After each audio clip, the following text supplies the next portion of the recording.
Selamat pagi Bapak Ibu, Saudara serta anak-anak yang terkasih di dalam Tuhan Yesus Kristus.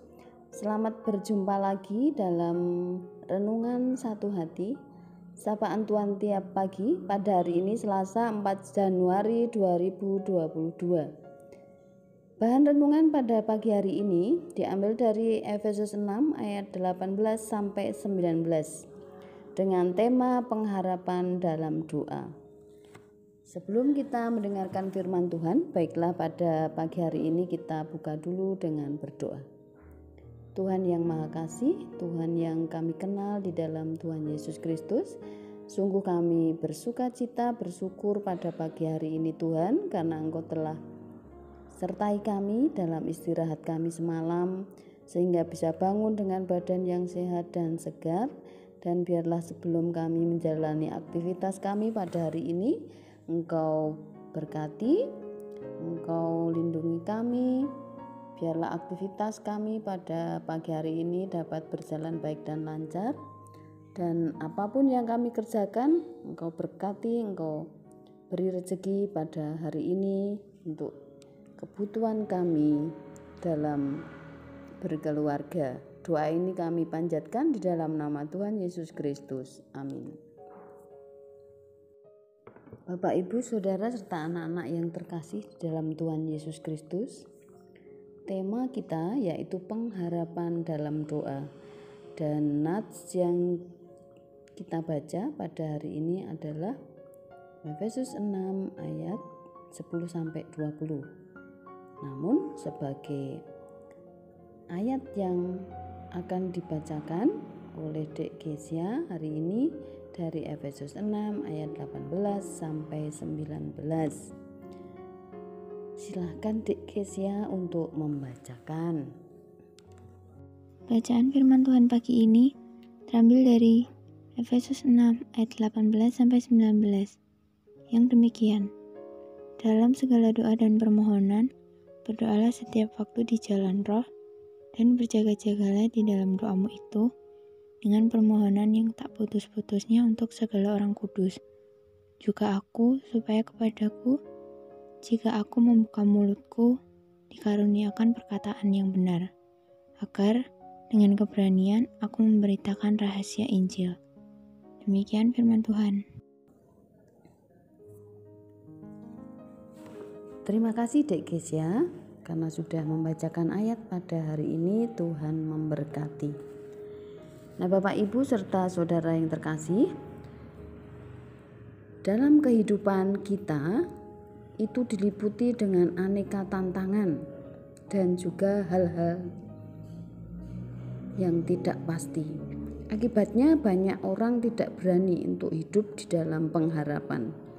Di saat kehidupan tidak berpengharapan, semua tampak menakutkan. Cara pandang hidup penuh ketakutan membuat usia yang makin hari makin bertambah sebagai hal yang menyedihkan. Padahal mestinya usia yang terus bertambah dirayakan dengan penuh kegembiraan dan pengharapan. Di tengah aneka tantangan, Rasul Paulus mengajarkan pentingnya doa. Ia menasihatkan, berdoalah setiap waktu di dalam roh. Bagi Paulus, doa merupakan penopang hidup yang kokoh di tengah aneka tantangan dan ketidakpastian. Tanpa doa kita tidak dapat berbuat apa-apa. Nah, di sini dinasihatkan bahwa doa merupakan senjata ampuh dalam perjuangan melawan kuasa-kuasa kegelapan. Karena itu doa harus dinaikkan secara terus-menerus sambil berjaga-jaga. Nah, mengapa kita harus berjaga-jaga? Di sekitar kita ada kuasa jahat yang hendak menyesatkan dan ia mencari kelengahan kita. Nah, sekarang siapa saja yang didoakan? Secara pribadi kita mesti bertekun dalam doa, karena kalau kita berdoa tentu hati kita akan merasa tenang. Nah, secara pribadi ketika saya misalnya ada sesuatu yang membuat khawatir, membuat kita itu takut, tidak punya pengharapan, tentu jalan satu-satunya bagi saya ya terus berdoa, karena kalau saya berdoa itu rasanya sudah plong begitu, karena ketika berdoa segala sesuatu sudah saya serahkan kepada Tuhan apapun yang terjadi, sehingga kekhawatiran yang saat itu saya rasakan itu bisa hilang dan saya berserah sepenuhnya kepada Tuhan.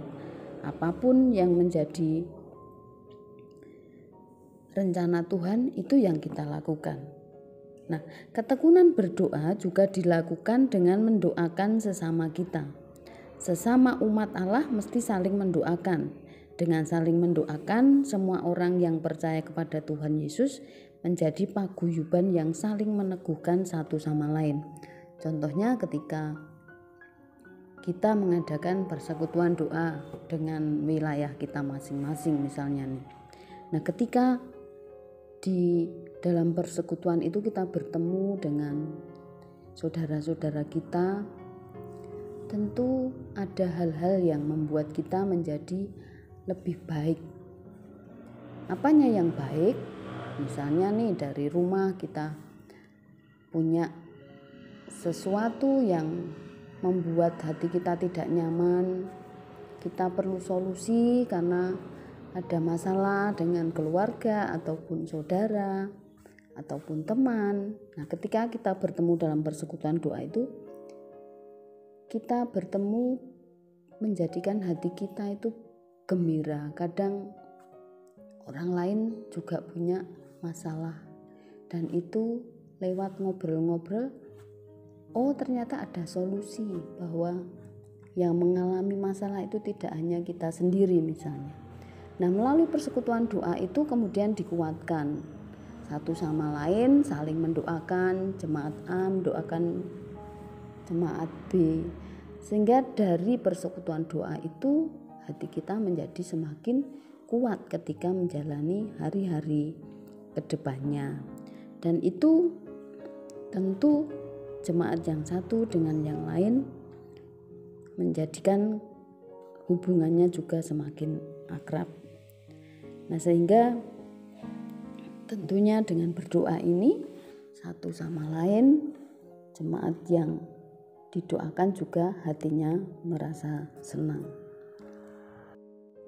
Di dalam doa selalu ada pengharapan. Kita percaya itu, bahwa Tuhan sang sumber kekuatan ada bersama-sama kita dalam menjalani kehidupan yang penuh dengan tantangan dan ketidakpastian ini. Nah, harapan dalam doa terjadi karena kita percaya dan mempercayakan diri pada kuasa-Nya. Nah, begitu Bapak Ibu, Saudara, serta anak-anak yang terkasih di dalam Tuhan Yesus, renungan pagi pada hari ini, kiranya melalui firman ini Bapak Ibu terberkati, menjadikan firman ini sebagai pedoman bahwa hanya di dalam doa kita ada pengharapan. Selamat pagi Bapak Ibu semua, Tuhan memberkati, selamat beraktivitas. Marilah renungan kita pagi ini kita tutup dengan berdoa. Tuhan yang makasih, Tuhan yang kami kenal di dalam Tuhan Yesus Kristus, terima kasih untuk penyertaan-Mu dalam renungan pada pagi hari ini. Dan kami selalu percaya dan meletakkan pengharapan kami hanya kepada Tuhan melalui berdoa dan berjaga-jaga. Biarlah apapun yang kami lakukan senantiasa hidup dalam pengharapan dan meletakkan segala sesuatu masalah di dalam Tuhan. Dalam Tuhan pasti ada solusi apapun masalah yang terjadi. Amin.